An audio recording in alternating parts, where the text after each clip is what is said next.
안녕하세요.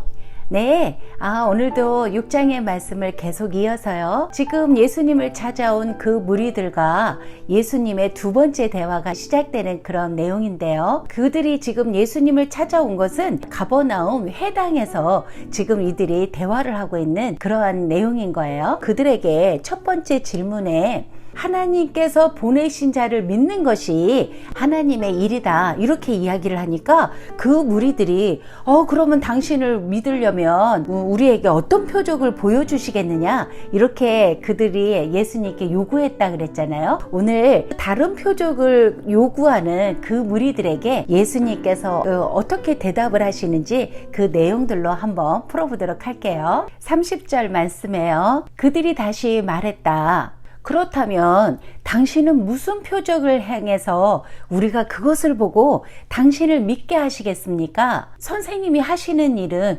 대체 무엇입니까? 자기들이 보고 믿을 수 있는 표적을 보여달라, 그렇게 이야기를 하는 거예요. 이 무리들은 방금 전까지만 해도 오병이어의 기적을 본 사람들이거든요. 그런데 그들이 또 다른 표적을 요구하고 있는 거예요. 그들은 도대체 어떤 표적을 요구하는 걸까요? 그리고 당신은 지금 무슨 일을 하고 있습니까? 이렇게 묻고 있는 거예요. 어떻게 보면 이들은 훨씬 더 그 군사적이고 정치적인 어떤 일을 희망했을 거라는 거죠. 31절 말씀에요. 우리 조상들은 광야에서 만나를 먹었습니다. 기록된 바 구약 성경을 이야기하는 거고요. 구약 성경에는 여기서 그가는 모세를 이야기하는 거고요. 그들이 먹을 떡을 하늘에서 내려주셨다라고 말씀합니다. 지금 그 무리들은 마치 자기네들이 랍비가 된 것 마냥 성경을 인용하면서 예수님에게 논쟁하듯이 질문을 하는 거예요. 그 당시에 유대인들은 구약 본문을 근거로 해서 첫 구속자는 모세이고 마지막 구속주가 오실 때에 아마 하나님께서 그 메시아를 통해서 다시 만나를 내려주실 것이다, 그렇게 믿고 있었거든요.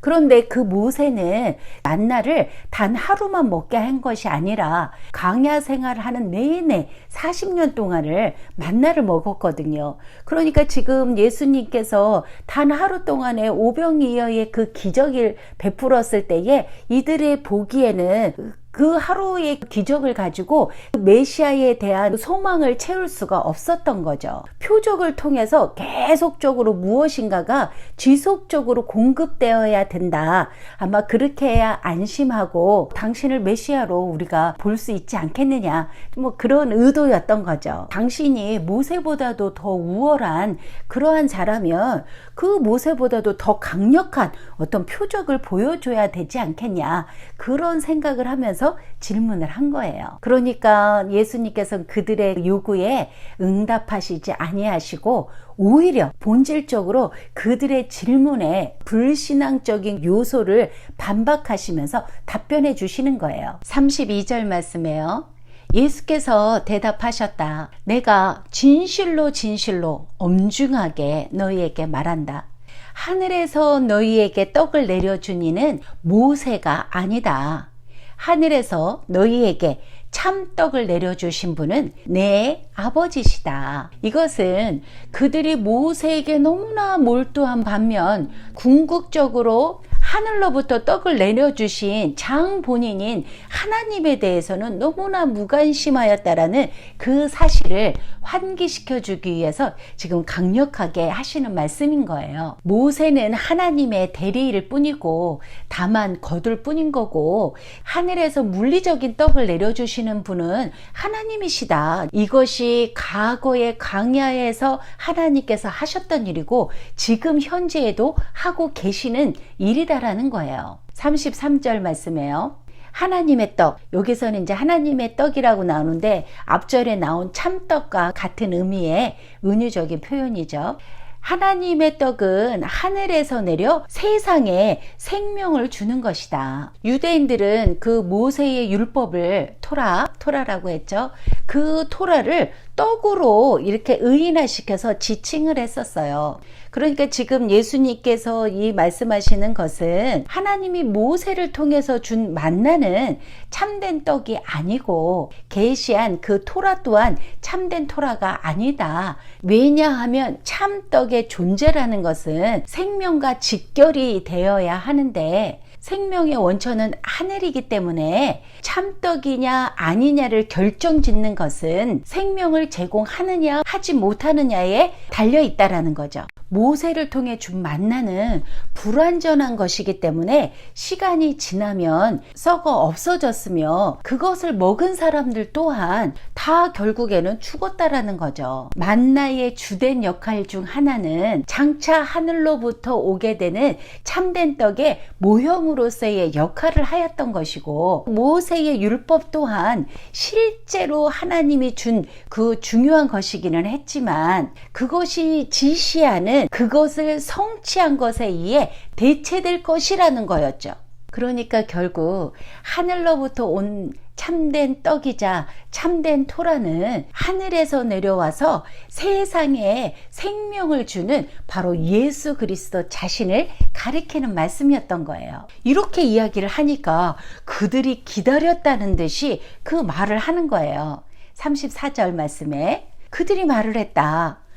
주님, 이 떡을 우리에게 주십시오. 항상 우리에게 주십시오. 어디서 좀 많이 들어본 얘기죠. 사마리아 여인이 그물을 좀 주십시오. 나에게 주십시오. 그 문맥이랑 같은 내용인 거예요. 그 이들 또한 예수님이 의도하신 바와는 좀 다른 차원에서 듣고 있기 때문에 예수님의 말씀을 이해하지 못하는 거예요. 왜냐하면 그들의 생각은 아직도 예수님이 지상적으로 그리고 정치적인 차원에서 그들이 기대하는 새로운 모세로서의 어떤 행동하기를 원했기 때문에 그것으로 생각이 가득 차 있으니까 지금 다른 차원에서 예수님의 말씀을 듣고 있는 거예요. 동상이몽과 같은 그런 얘기인 거죠. 여기서 그 무리들이 원하는 표적이라는 것은 예수님께서 주고자 하시는 그 생명의 떡이 아니라 광야에서 조상들이 모세를 통해 먹였던 그 만나의 표적을 원하고 있었다는 거예요. 그 만나 이상을 상상하지 못했기 때문이라는 거죠. 그러니까 예수님께서 더 구체적으로 설명을 하시는 거예요. 참 자상하시죠. 내가 그렇게 얘기를 했는데 못 알아듣는 게 막 이렇게 승질을 내는 것이 아니라 35절 말씀에요. 예수께서 대답하셨다. 나는 생명의 떡이다. 누구든지 내게 오는 사람은 결코 배고프지 않을 것이다. 누구든지 나를 믿는 사람은 결코 목마르지 않을 것이다. 여기에서 이제 드디어 요한복음 개관에서 말씀드렸듯이 요한복음에만 나오는 나는 무엇이다라고 하는 예수님의 자기 계시가 7개가 있는데 그 7개 중 첫 번째가 딱 하고 등장하면서 나오는 거예요. 나는 생명의 떡이다. 나는 생명의 떡이다. 이 말씀을 의역하면 생명을 제공해 주는 떡이 바로 예수님이시다. 이런 말씀인 거예요. 이것은 우리 몸이 아니라 영혼을 향한 말씀인 거예요. 예수님은 땅에서 난 분이 아니라 하늘에서 내려오신 분이기 때문에 우리의 영혼을 위한 양식이 될 수 있다라는 거죠. 지금 예수님이 스스로를 계시하고 있는 그런 말씀인 거예요. 그 생명의 떡을 항상 우리에게 주소서 라는 그들의 요청에 응답으로 예수님께서는 어떻게 그 떡을 얻을 수 있는지 그 방법을 설명하고 계시는 거예요. 누구든지 내게 오는 사람은 굶주리지 않을 것이고 나를 믿는 사람은 목마르지 않을 것이다. 그러니까 여기에서 이 떡을 먹을 수 있는 방법이라는 것은 예수님께 나아오는 것이고 그리고 그 예수님을 믿는 것이다. 이렇게 그들에게 대답을 해주신 거예요. 자, 인간의 굶주림이나 그 목마름의 본질은 양식의 기근이나 그 물의 기갈이 아니라 영적 양식의 고갈로 말미암은 기근과 기갈인 거예요. 이러한 영적 기근이나 기갈을 해소할 수 있는 방법은 믿음이라는 거예요. 믿음은 그 어떤 결핍감도 제거해 준다라는 그런 의미의 말씀인 거죠. 그러니까 이들은 그 만나를 지금 기대하고 있었는데 그 예수님이 자신이 생명의 떡이다 이렇게 얘기를 하니까요, 이 무리들이 이제 거부감이 일어나기 시작을 했던 거예요. 생명의 떡으로 예수님을 받아들이기에는 아직 그들이 준비가 안 되었던 거죠.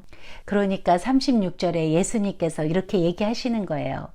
예수께서 계속 말씀하셨다. 나는 너희가 정말 나를 보았지만 아직도 믿지 않는다고 말했다. 예수님께서 얼마 전에 예루살렘의 그 사람들의 불신앙을 책망했듯이 지금 갈릴리의 사람들을 동일한 죄로 인해서 책망하고 있는 그런 부분인 거예요. 너희는 나를 보고도 믿지 못하는구나. 그들은 신적인 계신 표적을 보았지만 호기심과 정치적인 욕망과 야심만을 불러일으켰을 뿐 그들에게는 그 믿음을 불러일으키지 못했었던 거예요. 표적 사건이. 37절 말씀에 아버지께서 내게 주시는 사람은 모두 내게 올 것이요 누구든지 내게 오는 사람을 내가 결코 내쫓지 거절하지 않을 것이다. 다시 말하면 예수님께로 나오는 자들은 아버지께서 주신 자들이고 오지 않는 자들은 아버지께서 주시지 않은 자들이라는 거예요. 결국 예수님을 믿는 자가 된다라는 것은 아버지께서 허락하셔야지만이 가능하다, 그런 말씀인 거예요. 그렇다 그러면 우리들에게 이런 질문이 생길 수 있어요. 내가 예수님을 믿지 않는다 그러면 아버지께서 허락하신 게 아니니까 뭐 내 책임이 아니지 않냐. 이 말씀은요, 인간의 책임과 하나님의 절대적인 주권의 관계에서 이해할 필요가 있어요. 하나님의 절대적인 주권이 있지만 그렇다고 해서 아들을 보고 믿어야 하는 인간의 책임을 배제하고 있는 것은 아니다라는 거예요. 그렇다고 이러한 인간의 책임이 하나님의 절대적인 주권을 좌지우지할 수는 없는 거예요. 하나님의 절대적인 주권과 인간의 책임, 깊이 고민해 보셔야 합니다. 38절 말씀, 나는 내 뜻이 아니라 나를 보내신 분의 뜻을 행하려고 하늘에서 내려왔기 때문이다.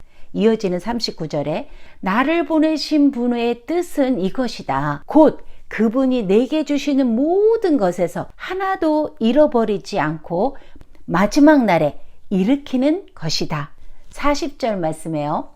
내 아버지의 뜻은 이것이니 곧 아들을 보고 믿는 모든 사람이 영원한 생명을 얻는 것이다. 내가 마지막 날에 그들을 일으킬 것이다. 예수님은 하늘로부터 온 생명의 떡으로 이 떡을 먹고 사람들이 영생을 얻도록 하는 것이 그분이 오신 목적이었어요. 그러니까 예수님께서 자기 자신에게 오는 자들을 내쫓지 못하는 그 이유가 아버지의 뜻을 행하기 위함이라는 거예요. 그리고 그 아버지의 뜻이라는 것은 하나님께서 구원받은 자들을 주셨는데 그 주신 자들을 잃어버리지 않고 마지막 날에 모두 살리는 것이 그 아버지의 뜻이었다라는 거죠. 그 미래에 일어날 종말론적인 부활에 대한 말씀인 거예요. 그리고 믿는 자마다 영생을 얻게 하는 것이기 때문에, 그래서 여기서 영생이라는 것은요, 지금 예수님 자신이 참떡, 생명을 주시는 생명의 떡이라고 말씀을 했잖아요. 그러니까 예수님의 내적 생명을 공유하는 삶의 특징으로 누구든지 믿는 사람에게는 즉시 제공된다라는 거예요. 그 영생의 삶이. 그래서 그들로 하여금 결코 줄이거나 목마르지 않을 것이다라는 거죠. 그것이 영원토록.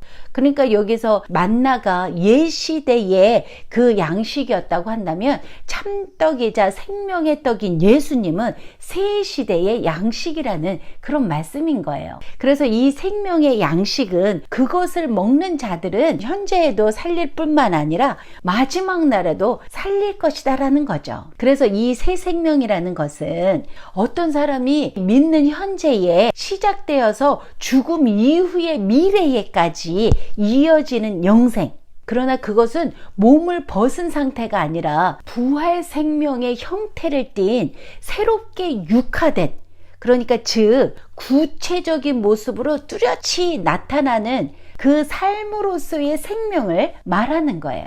자, 이것은 이제 뒷절에 가면 더 자세하게 설명을 하고 있어요.